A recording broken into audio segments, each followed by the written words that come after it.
Purl two together is worked like a regular purl, only instead of working it into one stitch, you're working it into two. So normally for a purl stitch, I would just go through this loop, this stitch, and then I would purl, right? Well, for purl two together, you go through two stitches, that's all.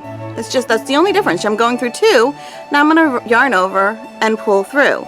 So I'm going to go through two stitches instead of just one, okay? I'm going to yarn over and I'm going to pull through. And if I have my yarn in my other hand normally, still the same idea. Insert your needle into the two stitches instead of just one. A lot easier when I'm looking at the work instead of the camera. Yarn over, pull through. Insert your needle into two stitches, yarn over, pull through. That's all it takes. You've turned two stitches into one, working on the purl side.